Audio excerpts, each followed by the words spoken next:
Oke, baik. Terima kasih banyak Kak Desi atas materi yang luar biasa pada siang hari ini. Nah, teman-teman, kita akan masuk ke sesi Q&A. Nah, tapi teman-teman, siang hari ini tema kita itu adalah tips dulu seleksi substansi beasiswa LPDP. Jadi teman-teman mohon agar nanti pertanyaannya itu lebih relevan ke arah tes substansi ya teman-teman. Kalau teman-teman bertanya melenceng dari ini mungkin agak sulit dijawab ya teman-teman. Jadi kalau bisa teman-teman tolong bertanya sesuai dengan konteks hari ini. Nah, kami akan membuka dua sesi. Yang pertama itu nanti teman-teman bisa raise hand, terus nanti saya akan lihat dari peserta, saya akan pilih teman-teman bisa. Nanti saya akan pilih siapa yang bertanya dan juga ada sesi Q&A. Di ini kolom Q&A teman-teman bisa type di situ, ketik pertanyaan teman-teman, nanti saya pilih pertanyaannya, tapi pertanyaan yang relevan dengan konteks hari ini ya teman-teman. Oke, mungkin ada yang ingin bertanya, silakan raise hand. Dimulai dari sekarang. Adakah? Adakah?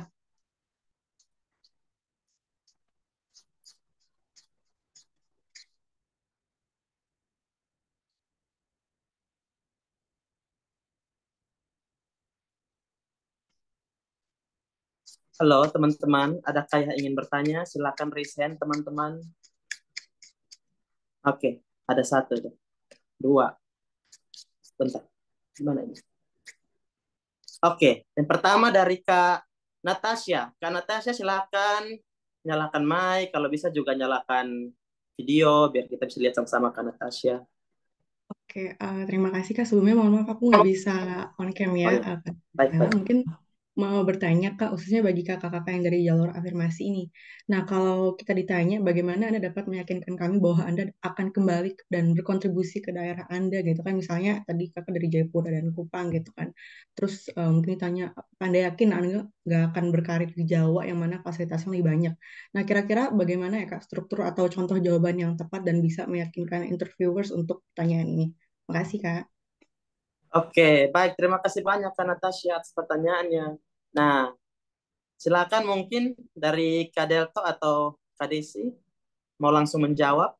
Saya persilakan. Kak Delto ya duluan. Ayo, Kak Delto. Yuk, saya dulu.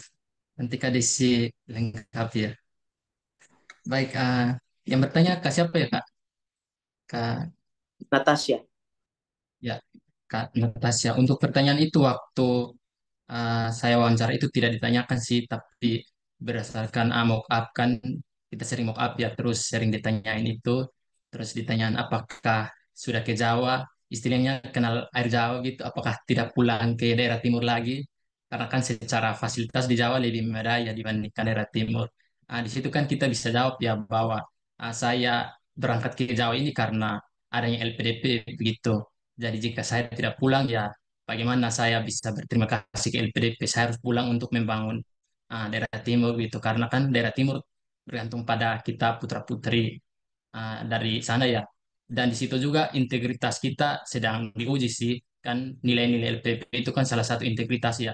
Jadi apa yang kita omong harus kita buktikan gitu. Jadi kita harus pulang dan saya rasa juga itu sesuai dengan esai kontribusi ya. Di esai kan pasti kita tulis. Nanti setelah studi saya begini-gini, dari sisa jawabnya di uh, kolaborasikan dengan esai yang kita tulis begitu.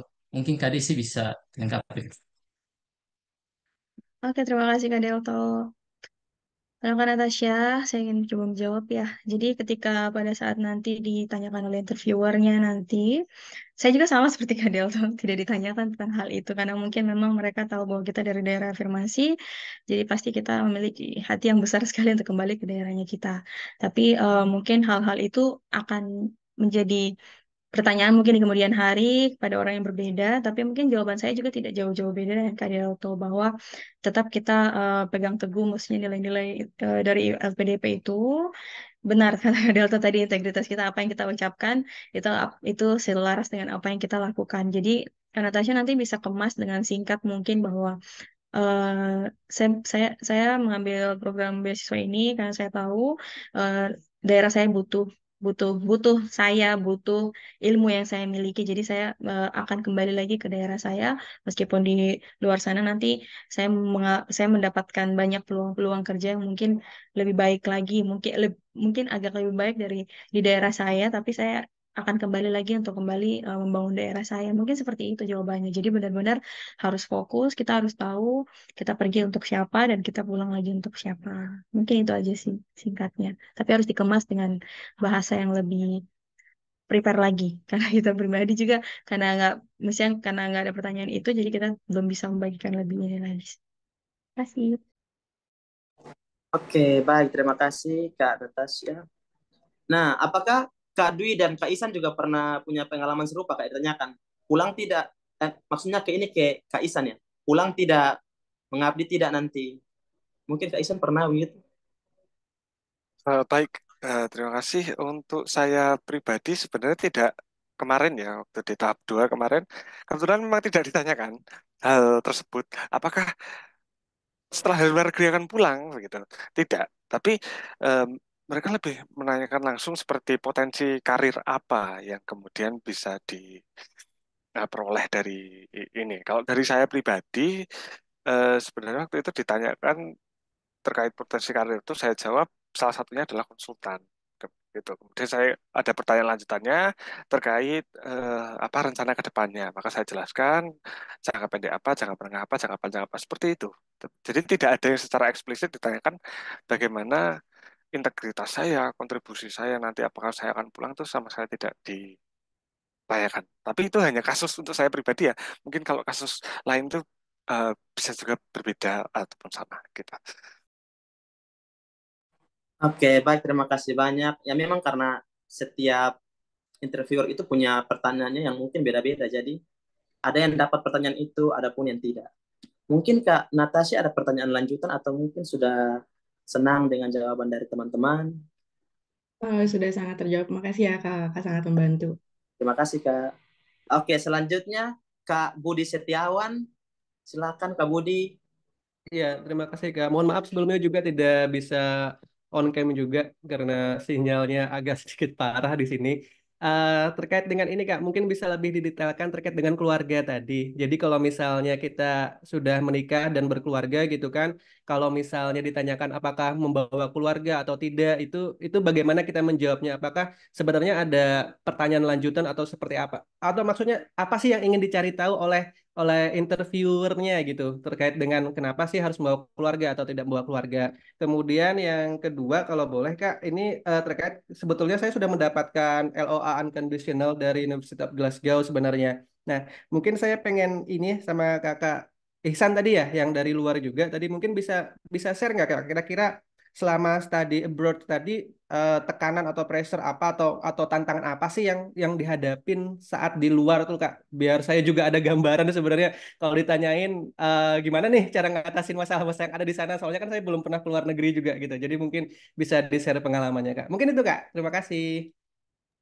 Baik, terima kasih banyak Kak Budi atas pertanyaannya. Mungkin bisa dijawab ya. Ini saya tidak tahu siapa yang sudah menikah di sini. Saya baru tahu cuma Kak Desi tadi. Apakah Kakak Delta sudah menikah belum Kak? Kakak Dwi, Kakak Isan belum? Ah, belum. Berarti yang menjawab cuman Kak Desi ya. Tapi mungkin nanti teman-teman yang tiga orang ini punya insight-insight baru mungkin kan karena sering mock up juga dengan teman-teman bisa memberitahu hal-hal tersebut dan juga mungkin tantangan-tantangan yang dihadapi mungkin bukan hanya di teman-teman seperti Kak Isan yang di luar negeri tapi mungkin di dalam negeri seperti Kak Delto yang sudah berkuliah juga mungkin tantangan apa yang dihadapi bisa di-sharing-sharing sedikit di sini.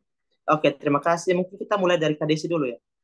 Oke, silakan Kak. Oke, terima kasih Kak tadi. Tadi kakak siapa yang bertanya ya? Kak Namanya? Budi. Oke, halo Kak Budi. Baik, kemarin itu tadi seperti yang sudah saya bagikan bahwa tentang family issue Pak sangat ditanyakan sekali. Sebenarnya apa yang mereka mau cari tahu tentang kita kenapa bawa keluarga atau apa itu sebenarnya lebih ke hal itu sangat mempengaruhi kita atau tidak karena kadang-kadang kan kalau misalnya apalagi kita yang sudah menikah ya, misalnya kalau sudah menikah itu kan pasti takutnya itu mengganggu mengganggu studinya kita nanti kefokusannya kita karena kan jarak jauh ya kayak maksudnya dalam artian mungkin yang mereka mau cari bagaimana nanti cara kita mengelola manajemen stresnya kita, apakah hal itu berpengaruh tidak dengan psikologisnya kita, karena misalnya jauh dari pasangannya kita, atau misalnya jauh dari anak-anaknya kita. Jadi hal-hal itu nanti akan ditanyakan, karena kenapa juga mereka mungkin menanyakan membawa suami atau tidak, atau membawa keluarga atau tidak, karena kan kebetulan saya juga ambilnya program S2 ya, jadi bukan S3, karena kan memang tidak ditanggung oleh LPDP itu sendiri. Kalau misalnya untuk S3 kan semua keluarganya ditanggung oleh LPDP. Jadi hal itu yang mungkin juga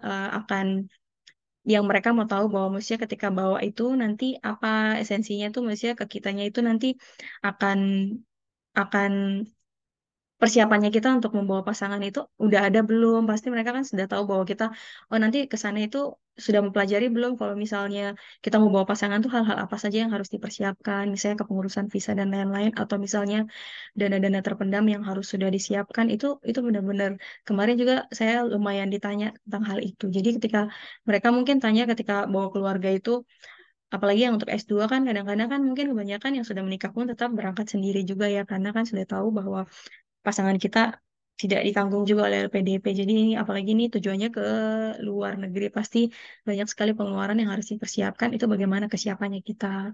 Terus ditanya misalnya, contohnya sebenarnya lebih ke psikologisnya kita sih, Kak, karena kan sudah punya pasangan ya. Jadi mungkin nanti ketika jauh itu seperti apa, ketika ketika pas lagi sama-sama, apakah itu menambah menjadi support system yang baik untuk kita atau tidak. Mungkin itu aja sih sebenarnya, lebih dalamnya itu sebenarnya mereka hanya menanyakan bahwa supaya kita tuh bisa nggak ya fight di tempat studi walaupun misalnya dengan atau tanpa pasangannya kita harus bisa meyakinkan bahwa dengan keberadaannya pasangan kita ikut ke sana itu bisa menjadi support system yang sangat-sangat membantu sekali dan tidak mengganggu sistem perkuliahannya kita dengan keberadaannya dia.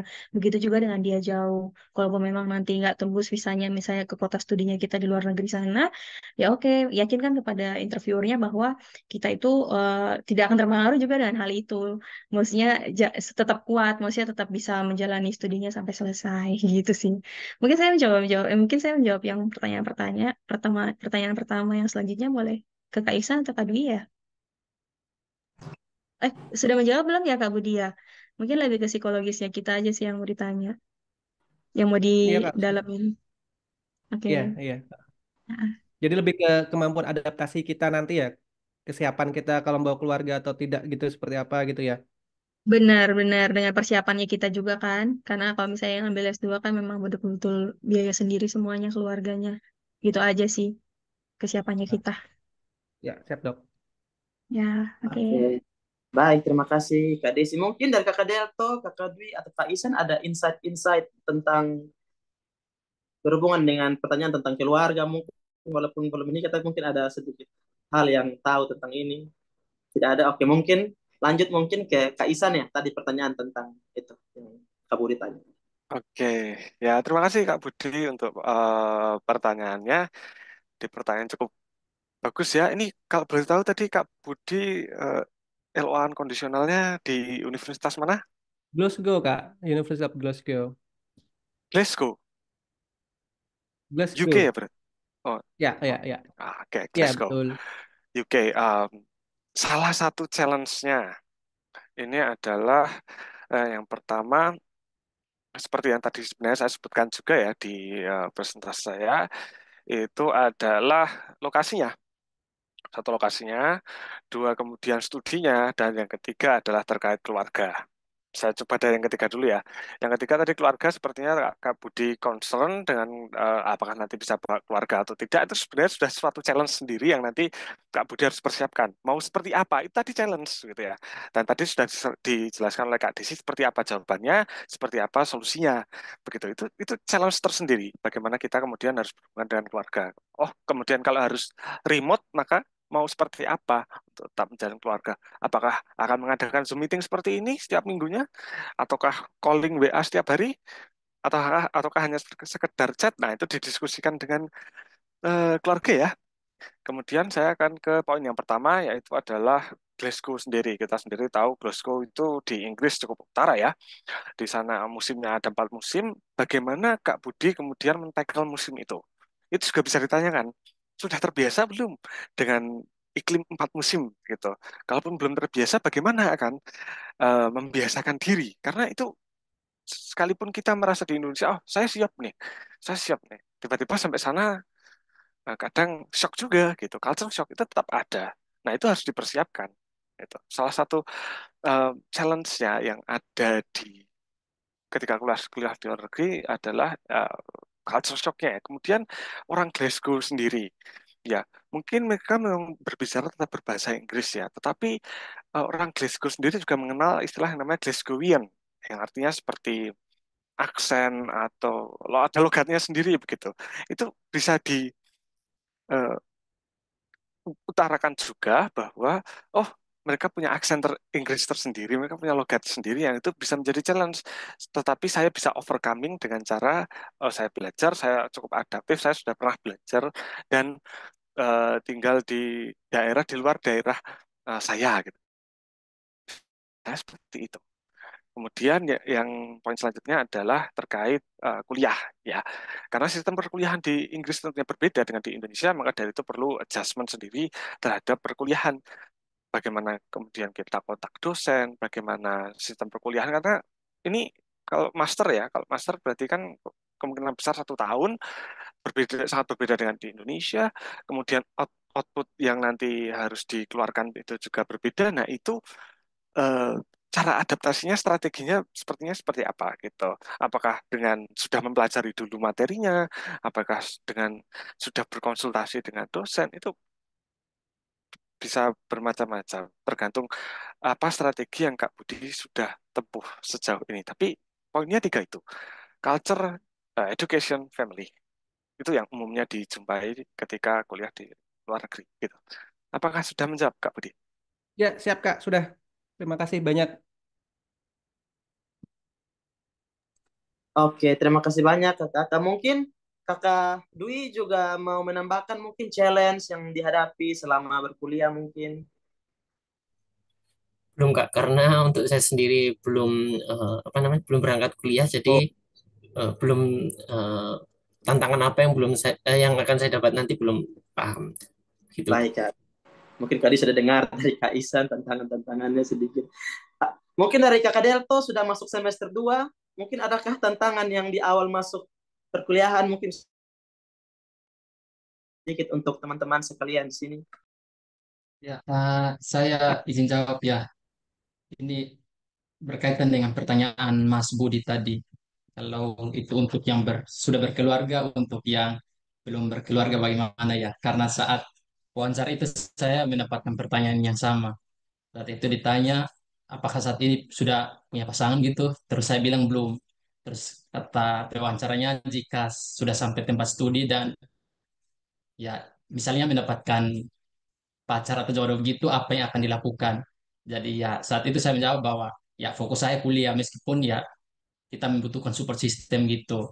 Tapi saya akan mengusahakan untuk hal tersebut tidak mempengaruhi kuliah saya begitu.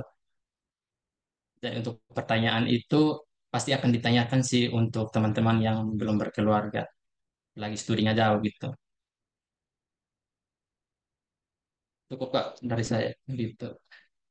Oke, baik Kakak Delta. Terima kasih banyak.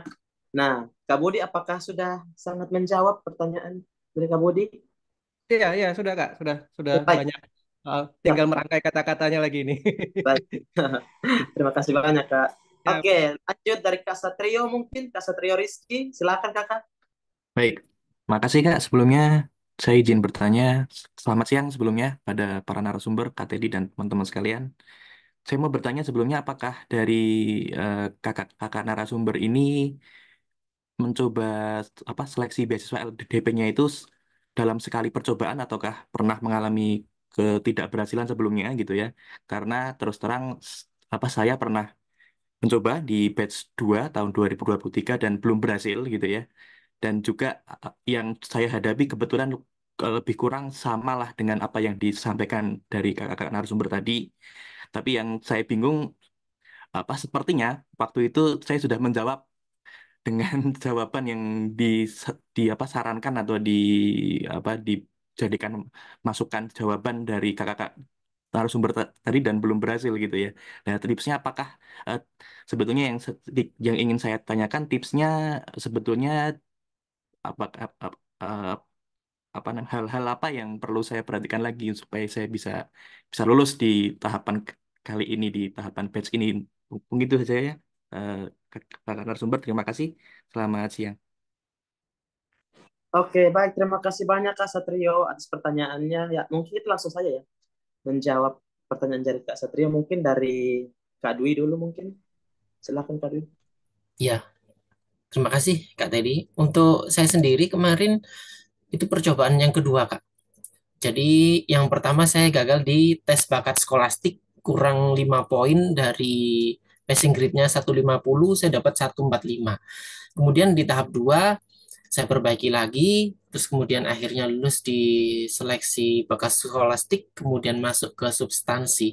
Dan hal tersebut ditanyakan oleh panelis, kenapa bisa gagal di tes bakat skolastik. Kemudian saya jelaskan kenapa saya bisa gagal, terus saya berikan solusinya, dan kemudian hal tersebut dapat meyakinkan panelis karena saya bisa belajar dari kesalahan, dan hal tersebut menjadikan saya untuk lebih apa namanya, lebih maksimal lagi dalam belajar. Jadi itu tips dari saya Kak untuk kegagalan kemarin. Jadi untuk daftar LPDP ini tidak semua orang langsung satu kali bisa lolos. Untuk kasus saya sendiri itu eh, saya bisa lolos di percobaan yang kedua.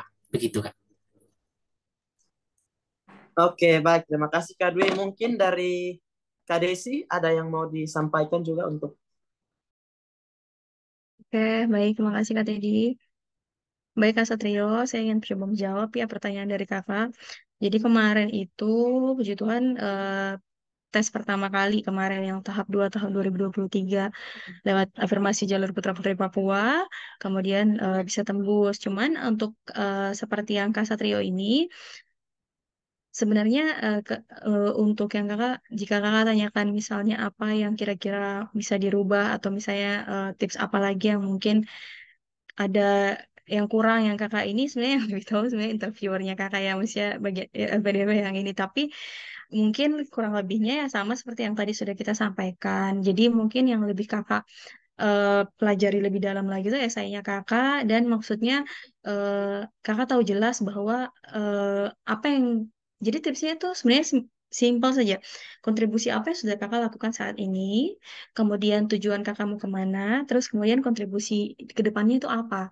Intinya ketika kakak sudah bisa menjelaskan tiga tiga hal itu untuk bisa menguasai dan menjelaskan hal itu kepada interviewer pada saat nanti ditanyakan, pasti menurutku itu poin dari wawancara itu sih sebenarnya. Jadi mungkin lebih ke kakak banyak-banyak latihan lagi. Kalau misalnya kemarin pas tahap 2 2023 kakak sudah banyak mock up, sudah banyak hal yang mungkin sudah kakak dapatkan, namun belum waktunya.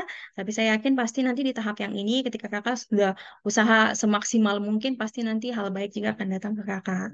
Jadi itu aja sih. Jadi mungkin kakak hal-hal yang mungkin kakak rasa kurang bisa kakak permantap lagi di yang sekarang, tes yang sekarang. Itu aja sih, gitu Kak. Semoga menjawab ya Kak, mungkin ditambahkan lagi sama kakak-kakak yang lain. Oke, Makasih. baik. Terima kasih banyak Kak Desi. Mungkin dari Kak Isan atau Kak Delta mau menambahkan. Kak Isan duluan ya. Oke, baik, terima kasih. Ya Kak Satrio, ini kebetulan saya sendiri juga itu adalah attempt atau kesempatan kedua saya eh, untuk daftar LPDP. Jadi di kesempatan saya di kesempatan pertama saya itu saya juga gagal di tes substansi ya. Terus kemudian saya alhamdulillah bisa lolos di kesempatan saya yang kedua. Eh, tetapi kasus saya pribadi ini sedikit mungkin saya bilang berbeda dengan eh, daftar umumnya yang lainnya. Yang pertama, saya sama sekali tidak disinggung terkait apapun itu yang berkaitan dengan kesempatan pertama ketika saya mendaftar. Gitu. Interviewer sama sekali tidak menanyakan di mana saya gagal, di mana saya harus ya improve begitu ya. Jadi sebenarnya pertanyaan itu ada baiknya memang disiapkan, tapi ya kita tahu bahwa ada juga kemungkinan nggak ditanya. Gitu. Tapi ada baiknya tetap disiapkan. Terus kemudian improvement apa yang sebenarnya bisa kita bisa dilakukan meskipun kita sebenarnya sudah merasa oh semua sudah cek. Mungkin Pak cara penyampaian kita yang belum memenuhi standar dari interviewer, begitu ya. Mungkin kita kurang lugas, mungkin kita menjawabnya kurang to the point, begitu ya. Atau ada poin-poin yang malah justru terlewat, begitu. Kita tidak sadar, itu seringkali bisa terjadi. Maka dari itu ada baiknya juga ketika kita belum belum sebelum melakukan interview itu kita baca lagi gitu esai kita, CV kita, terus kemudian kita buat poin lah gitu. Mana yang sebenarnya bisa kita highlight agar ketika kita menjawab pertanyaan itu tidak ada poin yang terlewat ataupun bahkan poin yang salah. Saya rasa seperti itu. Karena itu kemudian tergantung tadi yang apa yang Kak Satrio bilang, sepertinya semuanya sudah saya lakukan sesuai dengan saran dari Kakak. Nah, yang sudah dilakukan sesuai saran itu yang mana? Itu yang nanti tergantung jawaban dari Kakak kemarin. Terima kasih. Oke, baik. Terima kasih banyak Kak Ihsan. Mungkin Kak Delto mau menambahkan? Baik, Kak. Kalau saya sih kemarin tesnya puji Tuhan satu kali ya. Tapi kalau gagal itu teman saya 3 kali dia S1 S2-nya UGM namun daftar LPDP gagal 3 kali. Terus saya tanya kenapa gagal, terus dia kasih tunjuk esainya dan ternyata penyebab dia gagal itu terkait kontribusi. Jadi dia ini mau bahas isu ya isu stunting kalau tidak salah. Terus rencana kontribusi itu dia mau bikin suatu program atau startup gitu, tidak tahu, saya sudah lupa. Tapi ternyata dari pengalaman pengalaman dulunya itu dia tidak pernah bergabung atau tidak punya pengalaman apa apa gitu terkait isu yang dia angkat. Terus ah, kedua kali dia mencoba juga gagal. Terus ketika sebelum dia mencoba ketiga kalinya, dia mencoba daftar menjadi relawan. Jadi istilahnya dia cari pengalaman untuk mendukung rencana kontribusinya ini, berdasarkan relawan gitu. Terus dan ternyata setelah 3 kali mencoba, ternyata dia puji Tuhan lulus gitu. Jadi lebih tekankan pada rencana kontribusi yang sudah pernah dilakukan dan yang akan dilakukan. Jadi LPP itu beranggapan bahwa jika kita mau melakukan sesuatu maka ya setidaknya kita sudah pernah terlibat atau punya pengalaman kecil-kecil seperti itu. Nah, seperti itu Kak. Oke, baik. Terima kasih banyak Kakak berempat. Mungkin Kak Satrio masih ada hal yang mungkin mengganjal, mungkin mau ditanyakan mungkin atau bagaimana? Silakan Kakak. Baik, terima kasih atas jawaban-jawabannya sudah sangat-sangat menjawab sekali kegelisahan saya kakak-kakak. Sekali lagi, makasih juga doanya tadi ya sudah didoakan semoga tahun ini berhasil dan semoga teman-teman juga yang kemarin belum berhasil tahun ini bisa berhasil juga. Amin. Selamat Oke, siang amin. Kak. Terima kasih sekali lagi. Amin Kak. Semoga lulus ya tahun ini. Amin. Oke, Amin. Terima baik, kita kasih. lanjut ke Kak Mataul. Mataul Hayati. Silakan Kak. Halo, Kakak Mataul Hayati. Baik, ya perkenalkan Kak. Ya, baik, perkenalkan Kak, nama saya Mataul Hayati. Eh, saya dulunya S1 di jurusan Fisika FMIPA Universitas Syah Kuala. Kemudian saya berencana untuk melanjutkan S2 saya di jurusan Statistika dan Data Science di IPB. Kira-kira kalau misalnya beda jurusan kayak gini, Kak, walaupun sama-sama di fakultas yang sama, apakah nantinya akan berpengaruh pada hasil tes substantifnya, Kak? Begitu. Oke, baik. Terima kasih Kak. Mungkin teman-teman langsung saja dijawab mungkin dari Kak Desi duluan ya mungkin. Gimana Kak tadi? Boleh diulangin sebentar sedikit ininya. Mungkin Tadi lagi Kak, jawab yang di Q&A oh iya, soalnya. iya. Mungkin Kak Mataul mungkin bisa diulangi lagi pertanyaannya sedikit. Oke Iya, Kak. ya jadi pertanyaannya, kalau kita mau ngambil jurusan S2-nya itu beda dengan jurusan S1 kita, kira-kira nanti berpengaruh nggak Kak ya ke tes substantifnya itu nanti? Oke, siap. Kak Miftahul ya. Ya, saya coba menjawab ya Kak ya. sebenarnya hal itu banyak sebenarnya juga sih yang banyak yang ngambil S1-nya misalnya jurusannya apa, S2-nya mungkin tidak tidak sinkron juga ya dengan yang diambil. Banyak seperti itu. Cuman seperti yang kita tahu bahwa yang penting itu kita tahu apa tujuannya kita. Jadi kita tahu kita itu ambil jurusan itu tuh karena apa dan untuk apa seperti itu. Jadi kalau untuk di substansi nanti untuk mempengaruhi nilai atau bisa jadi tidak lulus atau seperti apa yang mungkin kamu takutkan itu sebenarnya nggak akan mempengaruhi sebenarnya ketika kakak tahu bahwa kenapa kakak mau ambil itu dan untuk apa kakak mau ambil itu. Karena biasanya basicnya tuh ketika kita mau ambil yang beda jurusan dari yang kita sebelumnya, itu pasti akan terpengaruh karena kita selama ini bekerjanya di bagian ini gitu misalnya. Jadi seperti apa ya misalnya contohnya itu, pokoknya intinya kayak macam kakak selama ini bekerjanya misalnya, sorry. Contoh misalnya ya ini contoh aja ya saya kurang banyak contohnya ini karena baru juga. Jadi misalnya kakak ambil ini jurusan teknik misalnya gitu. Terus kemudian kakak S2-nya kakak mau ambil di bagian jurusan ekonomi.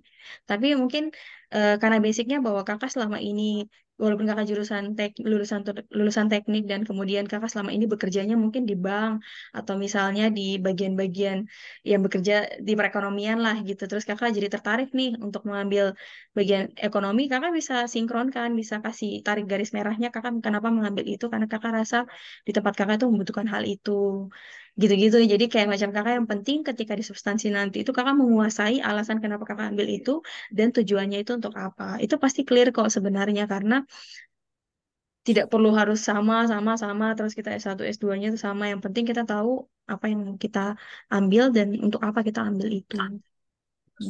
Apa nih pengalaman kita apa sampai kenapa kita mau ambil itu gitu. Yang penting kakak harus jelasinnya sepercaya diri mungkin, betul-betul bisa meyakinkan ininya kita, interviewernya kita. Mungkin bisa ditambahkan lagi sama teman-teman yang lain juga ya. Makasih ya Kak Maftahul, semoga menjawab. Oke, baik. Terima kasih banyak. Kak Desi, mungkin dari Kak Dwi ada yang mau disampaikan? Ya Kak, untuk kasusnya Kak Mataul, misalkan berbeda dari jurusan S1-nya, itu tidak ada masalah Kak, karena teman-teman satu PK saya kemarin itu S1-nya teknik kimia, terus kemudian S2-nya ambil banking and finance. Kebetulan beliaunya itu bekerja di bidang perbankan. Jadi apa namanya, meskipun berbeda jurusan, teman saya tersebut bisa diterima beasiswa LPDP karena jurusan yang diambil itu relevan dengan keadaan beliau saat ini karena bekerja di bidang perbankan maka ambilnya finance and banking itu.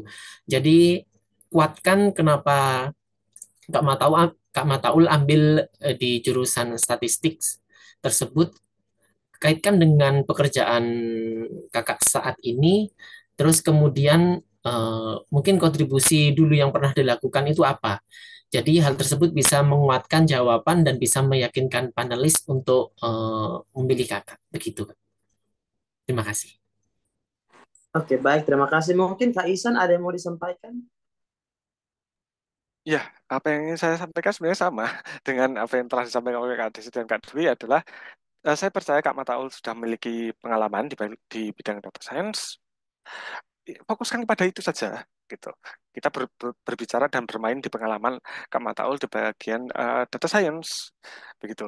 Maka dari itu yang menjadi highlight dan itu yang menjadi fondasi mengapa Kak Mataul memilih program studi data science di IPB University, begitu. Oke, baik. Terima kasih Kak Dento. Ada yang mau disampaikan Kak Dento? Sama Kak. Kalau tadi contohnya terlalu jauh, ini kita ambil contohnya founder pejuang beasiswa LPDP ya, Kakak Febri itu kan S1-nya teknik ya, terus S2-nya manajemen kalau tidak salah, dan S3-nya manajemen. Jadi ya tidak masalah sih, intinya kita bisa menjawab kenapa harus lintas jurusan gitu. Sekian Kak. Oke, baik. Terima kasih Kak. Kak Mataul mungkin sudah bisa Teddy, saya izin ya. Baik, selamat siang teman-teman. Izin menyambung dari apa namanya Delto. Kalau untuk Kak Mataul sendiri, kalau boleh tahu kontribusinya mau jadi apa ya?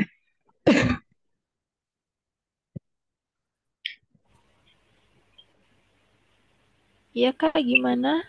Kalau boleh tahu kontribusinya tadi mau jadi apa? Mau jadi dosen atau bukan? Iya Kak, mau jadi dosen atau Nah, pengajar. kalau saya misal mau jadi dosen, kita aturan Indonesia itu harus linear. Tapi kalau misalkan di kampus tujuan nanti tempat kamu tahu ingin bekerja, kampus tersebut masih menerima dengan background pendidikan yang berbeda seperti ini, harusnya tidak menjadi masalah sih. Tapi kalau misalkan tidak ada bukti pendukung untuk kampus tersebut mau menerima background yang tidak linear itu akan jadi masalah dan otomatis nanti bakal dipermasalahkan oleh pewawancara. Jadi tugas mata itu cari bukti pendukung. Kalau misalkan kampus tujuan itu nggak masalah sih kalau misalkan jurusan saya tidak linear seperti itu.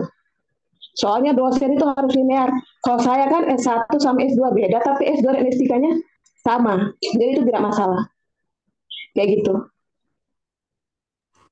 Oke, baik. Terima kasih banyak Kak Feby, Kak Isan, Kak Feby, Kak Desi, dan Kak Delto. Apakah atau Kak sudah menjawab pertanyaan dari Kak? Baik Kak, sudah terjawab pertanyaannya Kak.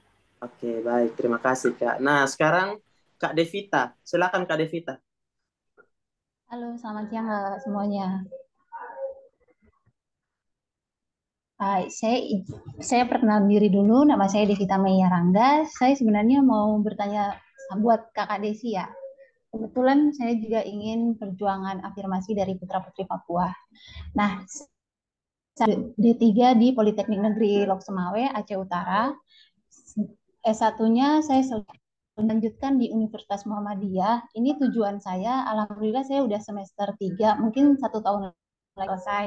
Dan kebetulan saya juga ingin melanjutkan S2-nya di luar negeri. Nah, tapi saya ingin tanya terkait tips dan triknya, gimana saya harus mempersiapkan diri, karena saya kan masih punya waktu nih setahun. Apakah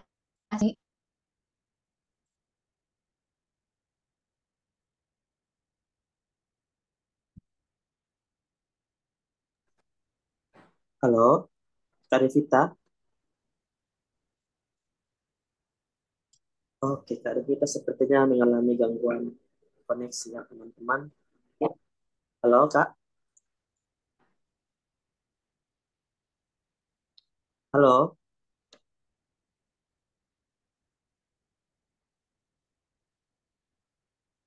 Oke.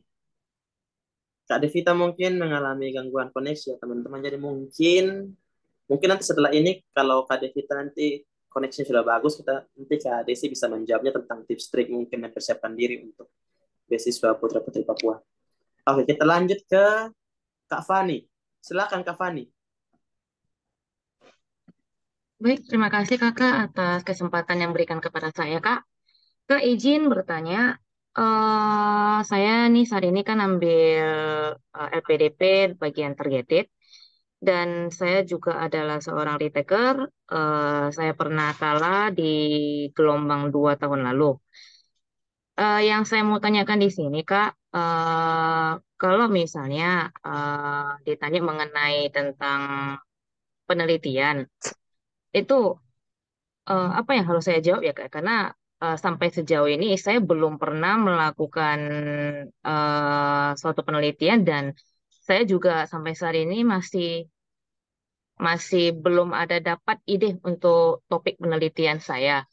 Nah, pada saat kalau misalnya di substansi nanti ada pertanyaan seperti itu, kira-kira jawaban yang harus saya jawab itu bagaimana ya Kak ya?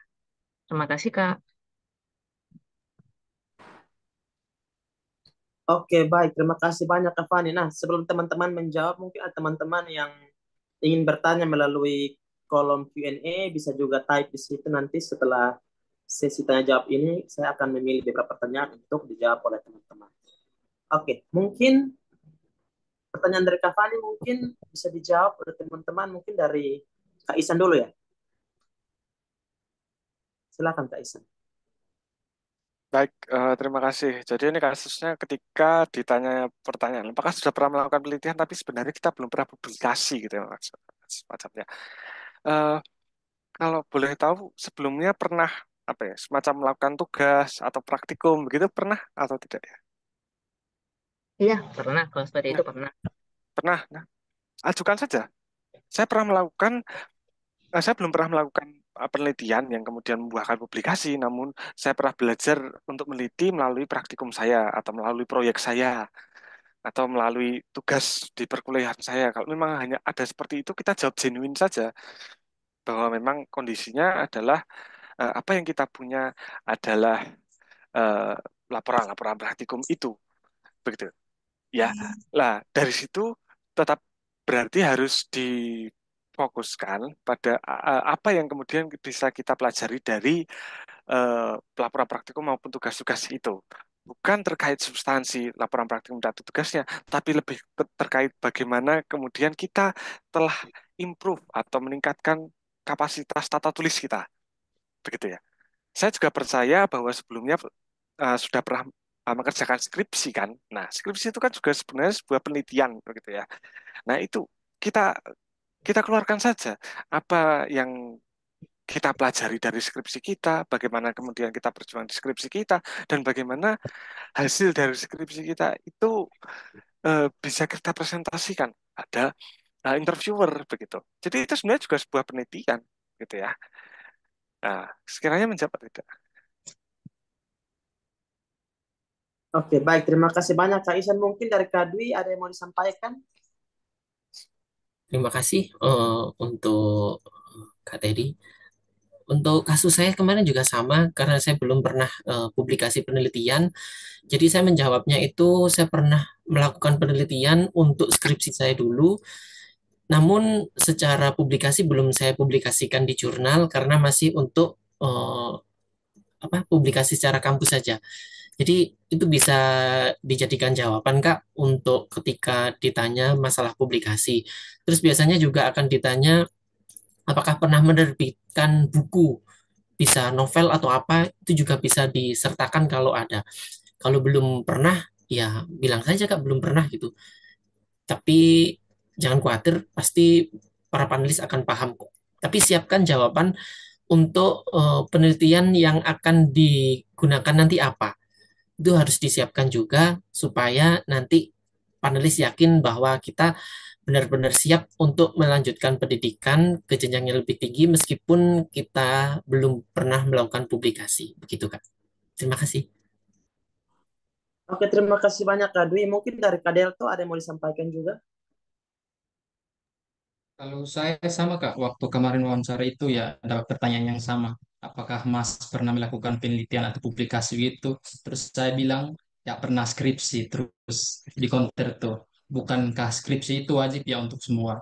Terus ya yang pertama itu pasti minta maaf gitu ya. Terus kita mengakui bahwa waktu saat itu kan kita fokusnya kuliah. Terus untuk penelitian itu untuk mereka yang punya kepentingan ya kayak kolaborasi sama dosen atau apapun itu. Namun terus saya menyampaikan juga seperti yang Mas Ihsan bilang bahwa waktu kuliah saya juga pernah praktek dan kami meneliti ini.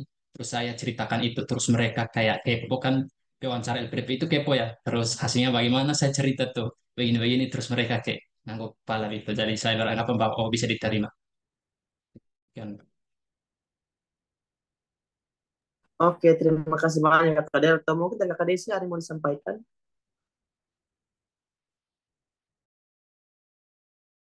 Ya, halo Kak, sedikit saja mungkin menambahkan semuanya kurang lebih sama sebenarnya waktu Kak. Tapi kalau pada saat saya kemarin itu memang tidak ditanyakan sih tentang publikasi apa yang sudah dikeluarkan. Cuman mungkin saran dari kakak-kakak semua itu sudah sangat bagus sekali tentang kita beritahu bahwa kita sudah pernah membuat skripsi dan kemudian kalau misalnya publikasi di area kampus saja atau misalnya di area fakultas atau ya area universitas saja yang bisa diakses oleh mungkin daerah orang orang-orang di sekitar kampus ya, maksudnya kayak adik-adik tingkat atau kakak-kakak tingkat yang mungkin mencari judul yang sama, mungkin kalau publikasi di daerah kampus sudah. Tapi kalau memang belum ada pun, jawab dengan jujur aja. Kalau memang belum ada, jadi jangan sampai kita berani mengada-adakan yang tiada gitu.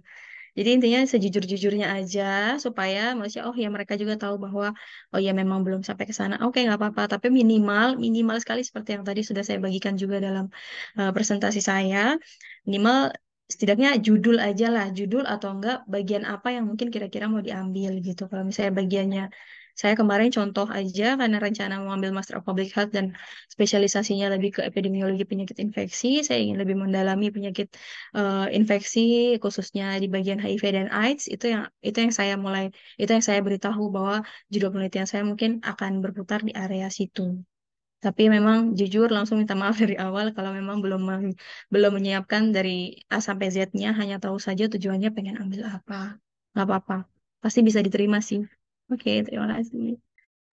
Baik, terima kasih banyak kakak berempat. Mungkin Kak Fani, apakah jawaban dari teman-teman berempat ini sudah menjawab pertanyaannya Kak? Siap, baik Kak. Udah Kak. Makasih banyak ya Kak. Terima kasih Kak. Oke, selanjutnya Kak Iin. Kak Iin, silakan Kak Iin pertanyaannya. Iya, gimana Kak? Suara saya apakah jelas? Jelas Kak? Ya, terima kasih Kakak. Kebetulan ini kan saya apply yang S3 ya. Mungkin kakak-kakak ada pengalaman, mungkin dari pengalaman pribadi atau dari teman, atau mungkin Kak Febri tadi juga yang S3 bisa membantu. Apakah betul di dalam interview itu untuk yang kandidat S3 ini mayoritas itu berkutat pada research proposalnya ya? Apakah misalkan dalam 1 jam itu 40 menit sendiri itu apakah tentang proposal gitu? Karena saya pernah dengar seperti itu. Kemudian yang kedua yang ingin saya tanyakan itu adalah terkait sebetulnya penilaian secara overall LPDP ini menurut kakak-kakak, pengetahuan kakak-kakak itu seperti apa? Apakah dari penilaian yang sudah kita tulis di CV, kemudian dari hasil kualitas esai kita, kemudian ditambah dengan substansi, atau bagaimana Pak? Bagaimana Kak? Apakah ada masing-masing itu apakah ada passing grade-nya ataukah gimana gitu dalam penentuan keputusan apakah ini layak atau tidak gitu. Terima kasih Kak.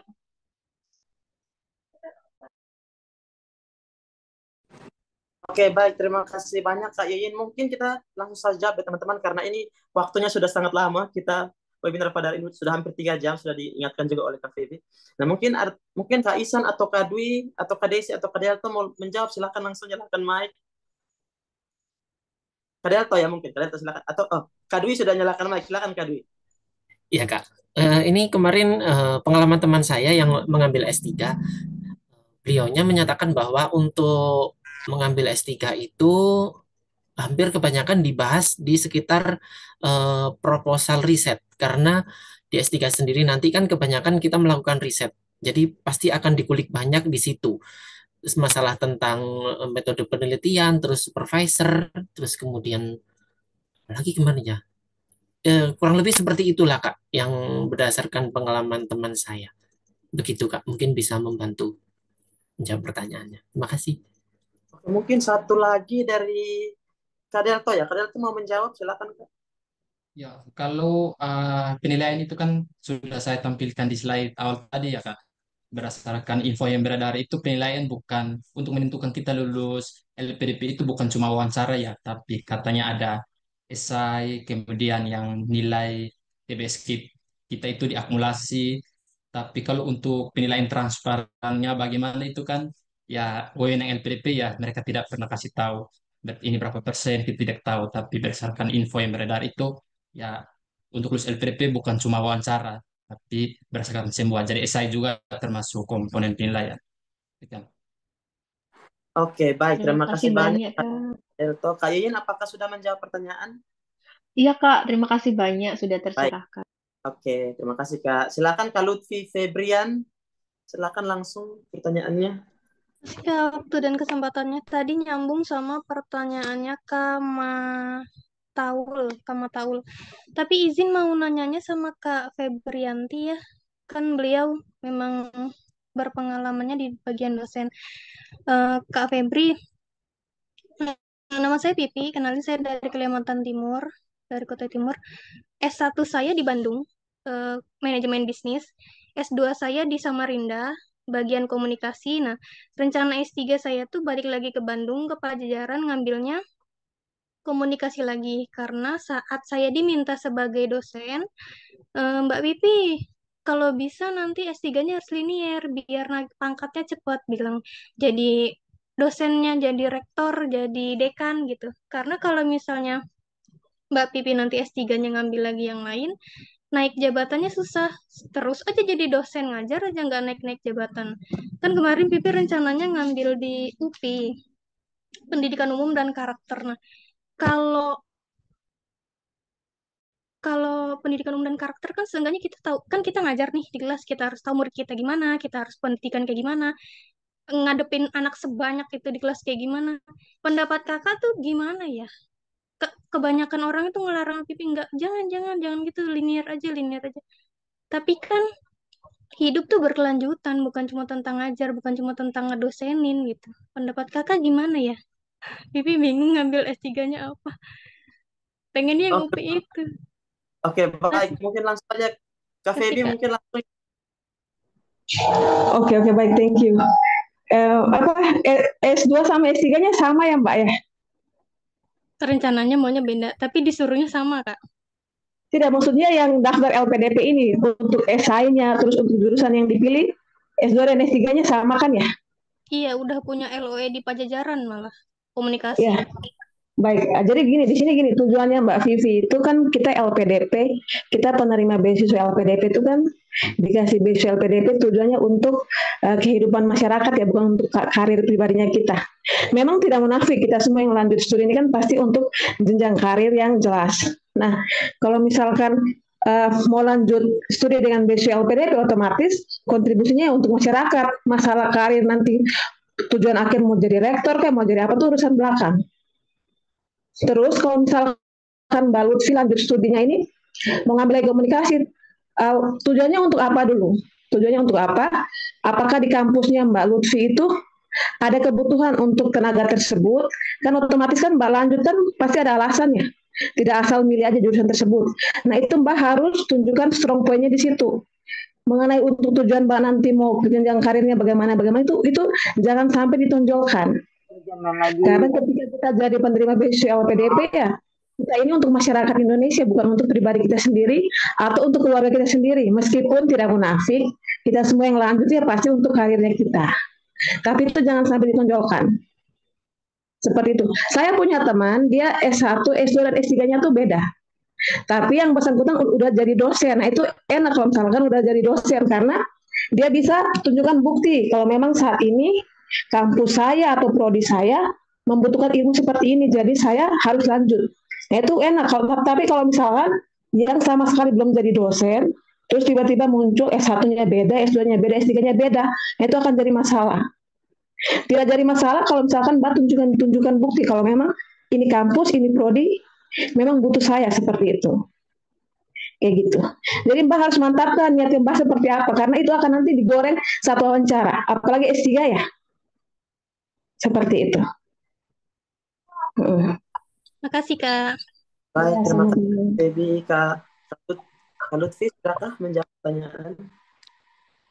Iya, Kak, udah. Makasih. Oke, baik, kita langsung lanjut teman-teman, karena ini kita masalah waktu juga. Mungkin Kak Sulfikar. Kak Sulfikar, adakah? Ya, Silakan, Kak. ya ada. Ya, Assalamualaikum warahmatullahi wabarakatuh. Terima kasih kepada Kak Teddy selaku yang memoderatori, dan juga selamat siang kepada Kak Ihsan, Kak Dwi, Kak Desi, dan Kak Delto sebagai awardee yang sangat terpelajar. Izin Kakak, saya ingin menanyakan terlebih dahulu, mohon maaf saya tidak bisa ini apa menyalakan video karena apa namanya lagi ada ini banyak rame di sini. Jadi saya ingin menanyakan, saya eh, peserta LPDP untuk S3. Nah, saya ingin menanyakan terkait proposal disertasi saya. Nah, sebenarnya yang saya cantumkan di ketika pemberkasan itu, ketika syarat administratif itu saya tidak belum serak sama apa namanya, belum serak sama proposal disertasi saya. Nah, apakah bisa saya ini sebelum saya interview nanti tanggal 28 Mei. Nah, saya rubah dulu sebelum saya interview, saya rubah sekarang. Nah, bisa nggak kira-kira? Atau dan pertanyaan selanjutnya, nanti ketika saya misalkan keterima S3 melalui LPDP, nanti apakah saya bisa saya membuat judul disertasi atau proposal disertasi yang berbeda dengan yang saya lampirkan di LPDP itu. Nah, itu saja Kak. Terima kasih atas perhatiannya. Terima kasih banyak, Kak. Nah, tapi masalahnya, Kak, ini kami berlima ini, apakah antara kami berlima adakah yang doktoral, teman-teman? Kami magister semua. Mungkin Kak Feby ya. Kak Feby mungkin bisa berikan insight mungkin untuk Kak. Oke. Ya, tes Mas Zulfikar ya. Eh, aku sama sih Mas, dulu waktu Iya. daftar LPDP, judul topik disertasi dengan topikku yang sekarang tuh berbeda jauh, nggak sama sekali nggak sama. Tapi apa yang telah kita tulis itu harus kita paparkan dulu. Jangan tiba-tiba minta berubah. Nah, nanti Mas tinggal elaborasi aja kalimatnya. Berikut ini adalah topik saya, tetapi tidak menutup kemungkinan. Nanti semisal ketika bimbingan, saya akan mendapat banyak masukan dari dosen-dosen, dan itu bisa untuk melengkapi penelitian saya. Itu aja kalimatnya. Jangan sampai bilang sebentar mau ini, mau itu. Nanti pewawancaranya jadi mikir, ini orang kayaknya belum jelas ya. Belum jelas mau penelitian seperti apa. Jadi apa yang sudah Mas tulis itu harus Mas tetap pertahankan. Jangan sampai berubah ketika wawancara. Nanti ketika Masnya udah lulus LPDP, itu penelitian mau berubah itu nggak masalah. LPDP nggak akan mempermasalahkan hal tersebut kok. Tapi ketika kita ngomong sama pewawancara, kita harus konsisten seperti itu. Oke, terima kasih banyak Kak Feby. Kak Zulfikar mungkin sudah jelas ya, Kak? Halo, Kak. Oke, baik. Terima kasih banyak, Kak. Selanjutnya Kak Ikhwan. Kak Ikhwan, silakan Kak Ikhwan. Halo Kak, selamat siang. Terima kasih banyak untuk kesempatannya. Ya, nyambung juga Kak untuk kontribusi saya. Kebetulan juga mungkin hampir dari 50% award ini rata-rata berkarir sebagai dosen ya Kak ya. Saya juga menulis rencana kontribusi saya juga ingin berkarir menjadi dosen gitu Kak. Dan rencana ini kan saya masih mau ngambil master dulu Kak. Kebetulan linear juga dari S1 saya di bidang psikologi, S2 saya juga rencana di bidang psikologi juga gitu. Cuman yang jadi pertanyaan itu saya tidak menuliskan di esai saya bahwa saya akan secara spesifik menjadi dosen di sebuah instansi tertentu gitu Kak. Lah itu apakah nanti ketika di interview nanti akan saya ditanya begitu apakah saya akan menjadi dosen di mana gitu karena rencananya kan justru dengan S2 inilah gitu saya akan coba untuk membuat atau membangun koneksi untuk bisa menjadi dosen gitu sehingga rencananya setelah S2 balik ke Indonesia baru saya melamar gitu Kak untuk bisa jadi dosen gitu. Nah, itu apakah saya harus menjawab seperti apa ya, Kak? Thank you. Oke, baik. Terima kasih banyak, Kak. Mungkin Kak Dwi bisa menjawab ya, Kak. Tadi kan sempat diberitahu kalau rencananya ingin menjadi seorang guru besar lah. Dosen mungkin. Kak Dwi, silakan. Terima kasih Kak. Untuk kontribusi sendiri, kalau misalkan Kakak mau menjadi dosen, meskipun kita belum menentukan atau belum menuliskan di esai, itu bisa tidak masalah sih Kak kalau menurut saya. Karena hal tersebut ada yang kadang ditanyakan, ada yang tidak ditanyakan. Mungkin Kakak bisa mempersiapkan dulu nanti mau jadi dosen di mana dan kenapa harus di kampus tersebut, itu harus dipersiapkan dulu. Untuk kasus saya kemarin yang ditanyakan hanya kontribusinya mau menjadi apa, bukan di tempat mana, gitu Kak. Jadi bisa dipersiapkan dulu nanti mau jadi dosen di mana dan mengapa, itu Kak. Terima kasih. Terima kasih banyak, Kak Dwi. Mungkin Kak Delto mau menambahkan. Kak Delto juga rencananya ingin menjadi dosen. Jadi mungkin mau menambahkan, Kak. Baik Kak, kalau saya sih tidak ditanya sih Kak, karena memang rencana kontribusinya beda jauh Kak. Tapi berdasarkan mock up atau webinar yang biasa diikuti itu biasa ada pertanyaan ya. Waktu itu juga Kak Febri sempat berikan tips dan trik. Kalau mau jadi dosen kan kita harus cari tahu dulu ya, apakah di kampus tujuan itu kekurangan tenaga pendidik atau gimana. Terus jika di saat kita studi, apakah mereka akan membuka lowongan atau katakanlah PNS, CPNS gitu, apakah akan dibuka dan bagaimana jika kita tidak diterima di kampus tersebut, apa yang akan kita lakukan. Jadi saran untuk Mas Ikhwan ini kan Mas sudah punya plan A ya, itu jadi dosen. Persiapkan plan B gitu, jadi misalnya gagal jadi dosen, apa yang akan dilakukan. Jadi di saat ditanya itu sudah punya jawaban. Sekian. Oke, terima kasih banyak Kak Dwi dan Kak Delto. Kak Ikhwan mungkin apakah sudah menjawab Kak Ikhwan? Cukup Kak, terima kasih banyak Kak. Thank you. Ya, terima kasih banyak. Sekarang waktunya Kak Devita, mungkin ini orang terakhir ya untuk yang raise hand. Kak Devita silakan. Ya. Terima kasih Kakak. Sebelumnya mohon maaf tadi jaringannya jelek jadi tiba-tiba mati. Saya ingin melanjutkan pertanyaan saya.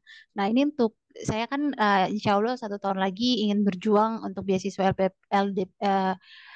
LPDP di luar negeri, tapi untuk afirmasi putra-putri Papua. Jadi saya ingin bertanya buat Kak Desi, apakah apa yang harus saya persiapkan dari sekarang, entah mungkin dari kegiatan saya untuk masyarakat atau untuk pekerjaan-pekerjaan saya yang menyangkut biar saya itu ada eh, pengalaman untuk dapat eh, lulus beasiswa LPDP. Dan saya ingin bertanya lagi, apakah kalau LPDP itu dia melihat atau dia stalking Instagram kita atau media sosial kita, apakah aktivitas kita yang kita udah lakukan itu dipantau juga di media sosial atau tidak? Mungkin itu saya pertanyaan dari saya. Terima kasih. Terima kasih banyak Kak Devita. Mungkin ini agak kurang relevan dengan topik kita hari ini, tapi mungkin Kak Desi bisa menjawab ya Kak Desi. Silakan. Masih mute Kak. Kak Desi mungkin Kak Desi mau menjawab. Halo Kak Desi. Kak Desi. Ya, halo Kak, mungkin boleh yang lain dulu bentar, nanti saya Oh, iya, menyesuaikan setelahnya. Ya. Kak Isan mungkin mau menjawab, Kak Isan. Oke, tadi dari Kak Devita ya, apakah LPDP akan stalking atau enggak? Tentunya secara pribadi saya tidak terlalu punya apa ya ungkapan apapun terkait apakah mereka benar akan stalking atau tidak. Tapi hal ini yang perlu di-highlight adalah memangnya kalau mereka stalking, kenapa gitu? Kenapa mereka nggak boleh stalking kita? Gitu? Apakah hal yang kita lakukan adalah hal yang mohon maaf ilegal? Gitu? Kalau kita tidak melakukan hal-hal yang saya rasa dilarang atau bertentangan dengan undang-undang, peraturan dan lain sebagainya, saya rasa tidak terlalu bermasalah ya. Apakah kita kemudian akan di stalking atau tidak? Saya rasa pihak LPDP pun tetap mengetahui bahwa kita juga tidak semata-mata 24 jam 7 hari itu belajar terus. Jadi tidak harus setiap postingan itu berkaitan dengan belajar, tapi juga postingan berkaitan itu pun pasti mereka saya rasa masih mentolerir hal itu selama tentunya kontennya tidak apa ya tidak melanggar tadi norma maupun peraturan-peraturan yang ada. Itu saja sih yang bisa saya sampaikan karena kita tidak tahu ya.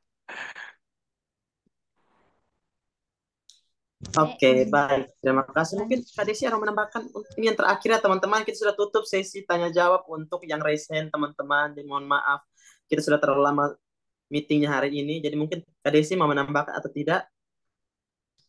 Oke, mungkin menambahkan sedikit ya. Tadi sorry, minta maaf saya tadi ada sedikit terdistract karena ada keluarga nelfon. Oke. Jadi mungkin yang saya tangkap sedikit tentang media sosial ya. Tentang media sosial ya Kak Teddy. Kak Teddy boleh ngulangi nggak pertanyaannya sedikit? Oh ya, boleh Kak. Maksud saya itu kan kalau kita mendaftar kayak rekrutmen BUMN itu kan untuk saat ini tuh media sosial kita tuh di stalking gitu. Jadi misalnya kita aktif atau enggak itu di media sosialnya kayak kita ikut kegiatan. Jadi maksud saya tuh apakah itu berpengaruh gitu untuk kelulusan kita atau enggak? Maksud saya untuk memanfaatkan media sosial dengan yang baik-baik gitu. Oke. Oh ini yang menanya Devita ya? Ya Kak. Oke. Siap, halo Devita. Mungkin tadi mau nambahkan juga seperti yang tadi Kak Iksan sudah sampaikan.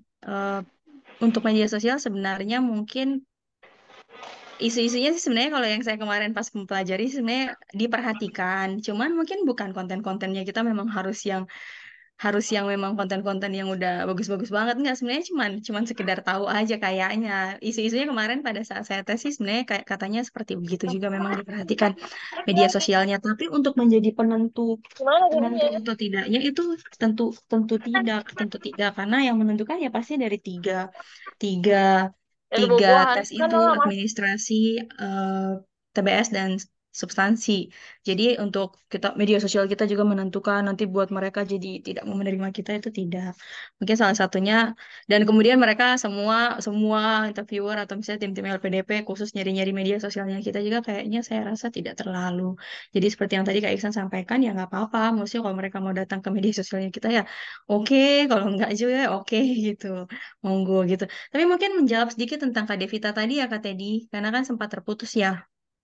Iya, menambahkan sedikit aja sebelum ditutup. Jadi untuk Devita nanti bisa kalau untuk persiapannya sih nanti mungkin bisa kontak-kontak lagi secara pribadi ya ke Instagram atau bisa eh, ke saya langsung, maksudnya ke saya langsung. Jadi nanti untuk Devita sendiri sih sebenarnya kalau persiapannya untuk saya yang sudah menjalani saat ini kayaknya lebih ke kalau misalnya memang DP ada waktu untuk masih 1 tahun ke depan kan untuk nanti menyelesaikan studi yang sekarang. Jadi nanti kalau memang bisa di detik-detik misalnya kayak mau mendaftar tahap LPDP mungkin tahap 2 yang 2024 ini atau tahap 1 2025 mending untuk dari sekarang supaya mempercepat jalannya itu kalau mau ambil luar negeri, langsung bisa ambil IELTS atau TOEFL atau apapun yang diminta untuk sertifikat bahasanya. Jadi itu salah satu hal yang penting sekali untuk kita bisa segera mendapatkan LOE unconditional. Jadi itu yang bikin Devita nanti bisa lebih cepat. Jadi tidak perlu ikut seperti prosesnya saya sekarang. Jadi karena masuk tanpa sertifikat bahasa, jadi harus harus mau tidak mau tetap harus menyiapkan sertifikat bahasa dan sekarang mengikuti pengayaan bahasa. Kalau misalnya nanti Devita bisa dapat sertifikat bahasa langsung, terus kemudian bisa apply langsung memang ke universitas yang mau dituju dan sudah dapat LOA unconditional, jadi itu lebih mempermudah. Jadi cuma tes administrasi, skip skip tes TBS-nya, langsung bisa ke substansi dan langsung bisa langsung ikut setiap prosesnya lagi sampai proses persiapan keberangkatan dan langsung berangkat gitu. Jadi nggak perlu panjang gitu masa penantiannya. Jadi itu aja sih sebenarnya yang paling penting dari semuanya itu. Untuk persiapan-persiapan menuju ke sana yang paling penting sebenarnya itu sertifikat bahasa disiapkan sehingga bisa dapat LOA dengan cepat, udah bisa langsung skip TBS terus substansi rezekinya Devita saat itu langsung sudah bisa lolos lolos lurus lurus langsung berangkat. Itu aja sih. Mungkin dari saya itu Oke, aja ya. Makasih Kak Teddy, makasih Devita. baik, terima kasih Kak Desi untuk jawabannya. Mungkin Kak Devita sudah cukup ya, atau masih mau Ya, bertanya? sudah cukup Kak. Terima kasih Oke, Kak. baik. Oke, teman-teman, Kak, minta maaf Kak untuk tadi ya, silakan Kak Isan, ini mau maaf menambahkan? nih mau untuk nambahin sebenarnya buat Ya, pertanyaan sebelumnya dari Kak Ikhwan ya. Ini cukup penting khususnya jika memang apa dari S2 kemudian mau daftar dosen. Karena begini, kita juga harus mempelajari requirement dari universitas dan prodi yang mau dituju. Satu universitas beda prodi, dia requirement-nya juga bisa beda. Ya, nah itu juga perlu kita pahami. Kemudian beberapa prodi, khususnya ketika universitasnya sudah PTNBH, itu mereka agak hati-hati untuk merekrut lulusan S2, bahkan requirement-nya itu S3 gitu ya sekarang. Dan perlu di-highlight lagi, ada kemungkinan, saya kurang tahu ya, apakah kemudian bisa langsung CPNS atau bahkan tidak bisa langsung PNS, karena kemudian karena sudah PTNBH itu harus dipelajari lagi juga. Jadi ketika memang ada niatan mau jadi dosen, sudah harus ada universitas hingga prodi mana yang mau dituju. Kemudian requirement-nya apa, bagaimana proses rekrutmennya. Itu harus dipelajari karena sudah pasti akan ditanya. Ingat, salah satu wawancaranya, salah satu pewawancara adalah dosen. Jadi beliau pasti akan sangat paham dunia dosen seperti apa, rekrutmen dosen seperti apa, dan lain sebagainya. Itu begitu. Untuk Kak Ikhwan dan juga yang lainnya juga ingin berkenan jadi dosen. oke, baik. Terima kasih banyak kakak berempat. Nah, teman-teman, sudah kita menutupi untuk sesi raise hand ya, teman-teman. Saya akan memilih 2 pertanyaan di kolom Q&A. Di kolom Q&A ya, teman-teman, bukan di kolom chat yang lain. Oke, ini ada pertanyaan menarik nih, teman-teman. Ini dari Kak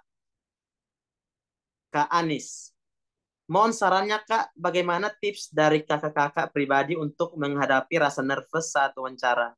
Lalu apabila menghadapi interviewer yang galak, dalam tanda kutip, mindset seperti apa yang diterapkan agar tidak merasa terintimidasi dan tetap percaya diri?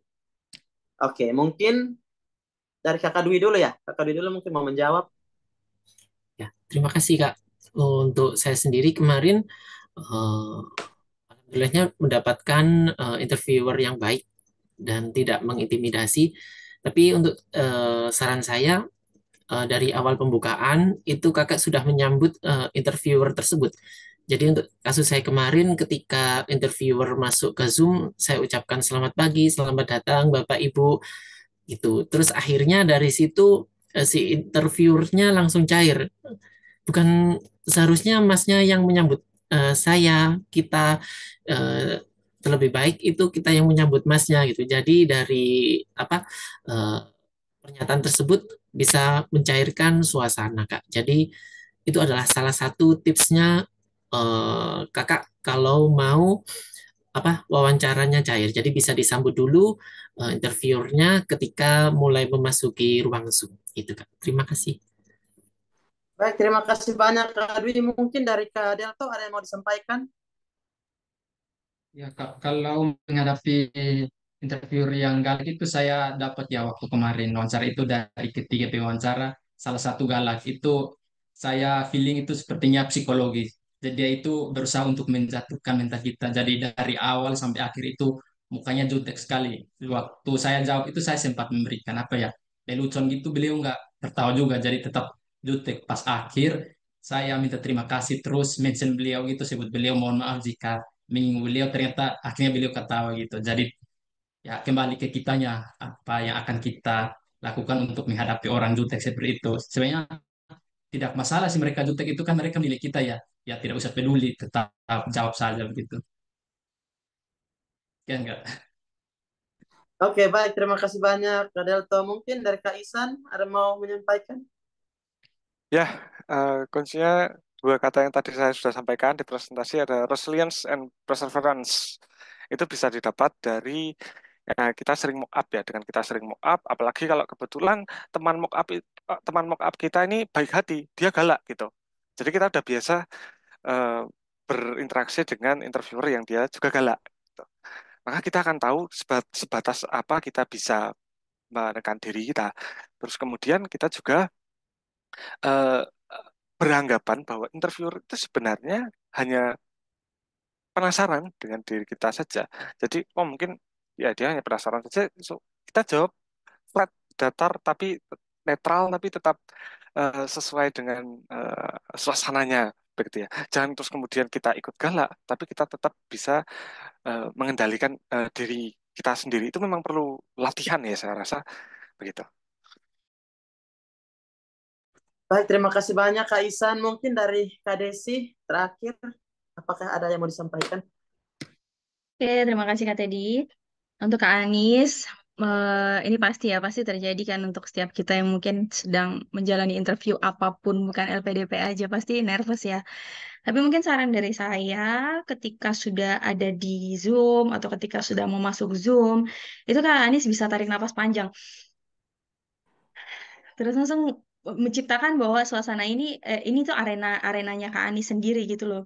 Arenanya Kak Anies sendiri yang ada di situ dan yang mengetahui Kak Anies saat itu hanya tiga interviewernya kita ini aja. Jadi tidak ada halayak umum lainnya yang lagi yang mengetahui Kak Anies saat itu. Jadi tetap jadi apa adanya seperti tadi yang sudah saya sampaikan juga pada pemaparan. Relax aja, enjoy, anggap mereka ini sedang Kak Anies punya teman-teman yang sedang Kak Anies sharing tentang Kak Anies punya rencana masa depan gitu. Kayak Kak Anies lagi nongki dengan teman-teman, terus ngobrol secara enjoy, jangan tegang. Karena yang kayak tadi saya sampaikan, kalau Kak Anies nanti nervous atau gugup gitu, nanti pasti akan buyar semua yang sudah dipelajari. Jadi ketika lagi takut-takutnya, coba belajar tarik napas panjang. Oke, bisa. Pokoknya taruh dalam mindset itu saya bisa. Ini saya ini mau ini kok tujuan saya baik pasti tujuan saya baik bukan yang aneh-aneh.